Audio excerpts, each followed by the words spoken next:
When I was 12, the only horror game series that was popular in my neighborhood and among my friends was Resident Evil, especially the third and fourth installments, which were everywhere. The intriguing puzzles, engaging combat, and terrifying atmosphere made Resident Evil the best. Every new horror game should have set it as a standard to be successful. One day, a friend of mine brought me a new game disc he had bought, saying he didn't like it but I might. I took the disc home, put it in my PS2 and started playing. It was Silent Hill Shattered Memories. Back then, my English wasn't great. It still isn't, but that's a story for another time. Anyway, there were these questions I had to answer at the beginning of the game that I later found out could change the course of the story. It was like a reimagination of the first game in the series. The game started. Harry wakes up after a car crash on a snowy road and realizes his daughter, Cheryl, isn't there. He grabs a flashlight and starts searching. That's where we take control. No guns, no monsters, nothing. Just a flashlight and a cold, empty, snowy town. As soon as I heard the game's first musical note, I knew I was going to love it. Unlike my friend, it didn't matter that I wasn't going to be shooting zombies with a pistol. The simple question of where Harry's daughter was, a flashlight, and a haunting piece of music were enough to make me realize how important this game was going to be for me. The experience stayed with me. Of course, at the time, I didn't know there were other games in the series that would become even more important and memorable for me.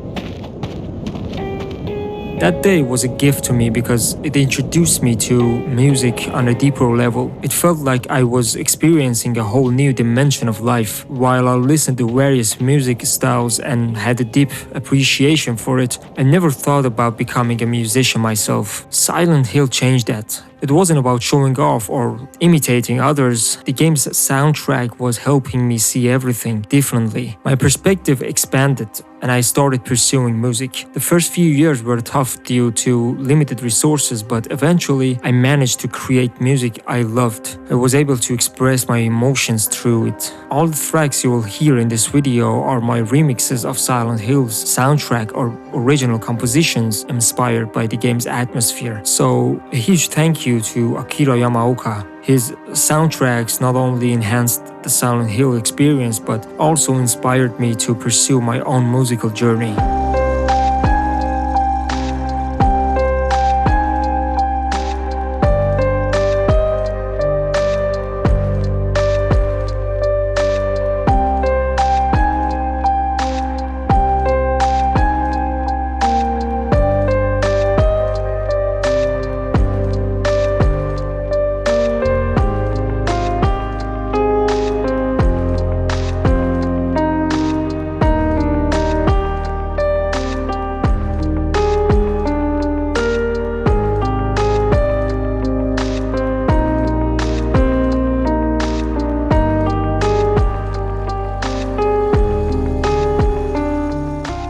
My next experience was with Silent Hill 2, and as you might expect, it was a game changer. Silent Hill Shattered Memories was a good game, but Silent Hill 2 was a masterpiece. After playing it, I realized that while Resident Evil 4 was a game I could replay endlessly for its atmosphere, gameplay, and action horror experience, Silent Hill left an indelible mark on me long after I finished playing. The gameplay in Silent Hill was never as polished as Resident Evil's, but it didn't need to be. Silent Hill is the only game series where the story has always mattered more to me than the gameplay, even though I generally prioritize gameplay over story in games. This journey continued with Silent Hill 3 and was ultimately completed with Silent Hill 1. Unfortunately, all I have from the Silent Hill games after 3 is their soundtracks, which I've listened to for years. I haven't had the chance to play Silent Hill 4, the last game by Team Silent, but maybe I will get to it someday. The later Silent Hill games didn't resonate with me. I quit Homecoming after a couple of hours, haven't played Origins, and Downpour, released in 2012, didn't feel like a Silent Hill game at all. The only non-Team Silent game I enjoyed was Shattered Memories.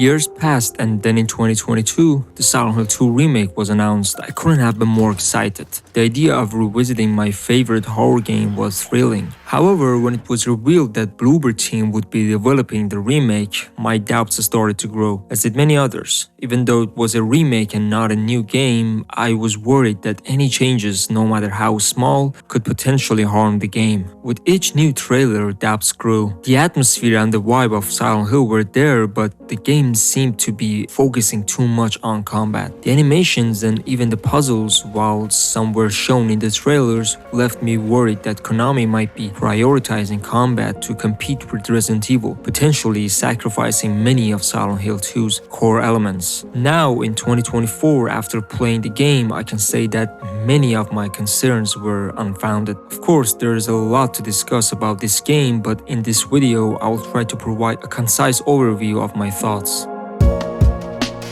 One of the first things I noticed when I started playing was how dedicated Bloober Team was to staying true to the original. The ability to adjust the difficulty of combat and puzzles separately was a great sign. The opening cutscene where James looks in the mirror was changed due to fan feedback, as he appeared overly anxious in the trailer, but in the final release, this issue was addressed. The attention to detail and environment design in Silent Hill 2 Remake is absolutely top-notch. Visually, this is undeniably the best Silent Hill game yet. There's nothing more to say about the graphics. However, performance-wise, the game has a lot of issues, with noticeable frame drops that can sometimes hinder the smoothness of gameplay. The first encounter in this game happens with the lion figure. The ability to dodge has been added to the game, making the combat a bit more challenging. James' fearful voice during combat highlights his vulnerability. The weight and impact of James' attacks are very well done, effectively conveying the sense that his life depends on these blows. Essentially, you fight in this game not because you're a cool character, but because your life depends on it. The ability to convey this feeling to the player demonstrates the development team's understanding of the role of combat in this franchise. Upon reaching Silent Hill Town, I noticed the first significant change. To reach Woodside Apartments, I had to solve a puzzle that required items scattered throughout the town. This forced me to explore the city more thoroughly and introduce the concept of multi-room puzzles early in the game. And about the town, from the moment you enter Silent Hill, you will encounter accessible environments that were never meant to be entered in the original. Now, the game allows you to full access to explore these areas. There are various buildings and locations throughout the city that are now completely open for players to search, adding several new layers to the overall gameplay experience. The exploration in Silent Hill 2 Remake is so satisfying. It extends beyond just the city and into every aspect of the game. You will find yourself constantly eager to uncover the secrets hidden in every room and hallway.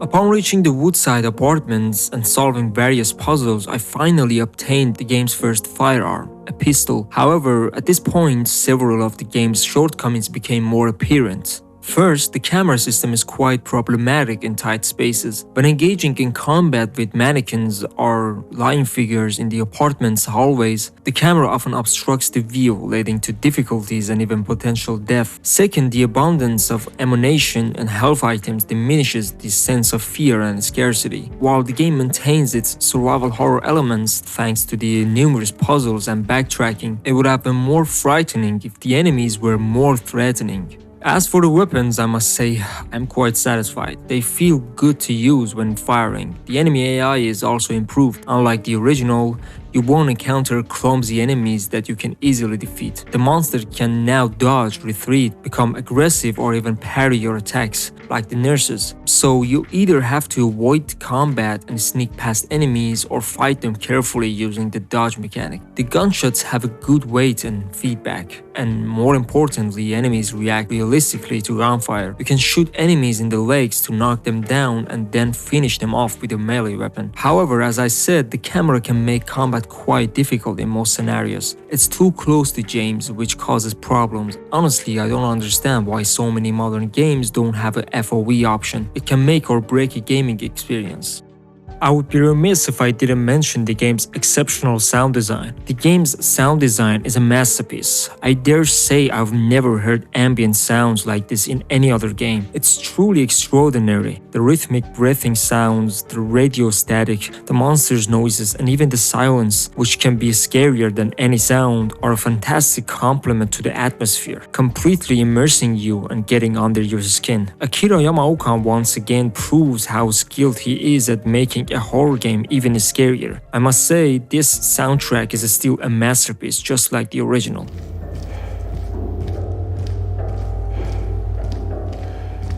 Moving on to the pacing of the game is excellent up until the middle, but I personally think the second half could have been a bit shorter. It's not that bad, but if it were shorter, it might have increased the replay value a bit. The game is nearly twice as long as the original, but the story progression and the changing environments are great. There are many puzzles in each part of the game. Some of them you can solve in a single room, while others are larger puzzles that require a lot of backtracking and solving a smaller puzzles.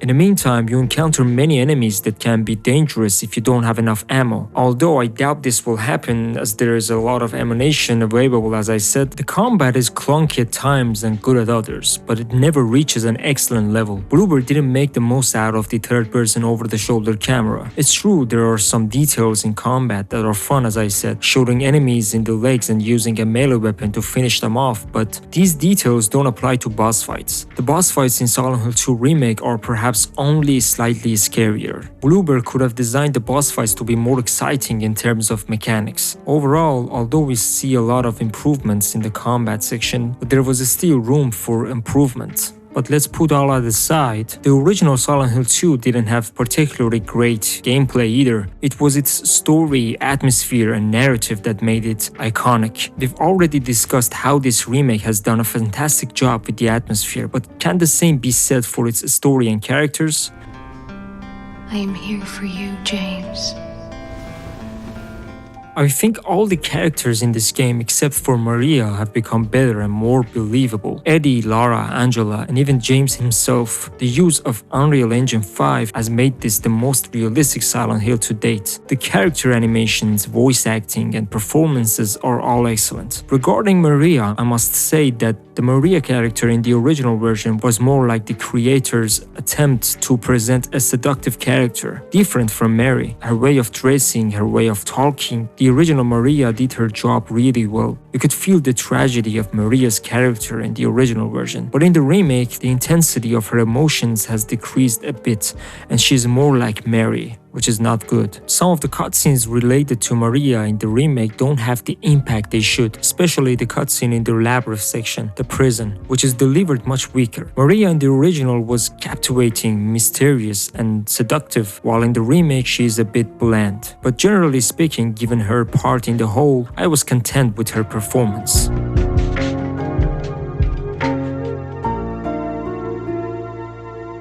But in the end, while Silent Hill 2 Remake might not be perfect, it's definitely excellent. At least now, the modern audience doesn't only associate Silent Hill with the short message. The combat isn't groundbreaking, but is entirely satisfying and does its job. It's the best in the series in terms of puzzles and exploration. The music and sound effects made me fall in love with music all over again, and ultimately it provided an unparalleled experience for both longtime Silent Hill fans and newcomers, which I think is the most important thing. This definitely won't be the last collaboration between Bloober and Konami, and we have to wait to see what Bloober's next game will be, which is probably another Silent Hill remake or a new Silent Hill game. I hope Bloober takes advantage of this success and makes their future games even better. I'm glad Silent Hill is back, and we owe that to Bloober Team. They clearly worked passionately on this game to make it as close to the original as possible. Finally, I would like to dedicate my remix of the song True to all Silent Hill fans. I hope you enjoy it.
thanks for watching this video until the end. Please leave a comment with your thoughts. If you enjoyed the content, like and subscribe to support the channel. Thanks, and until the next video.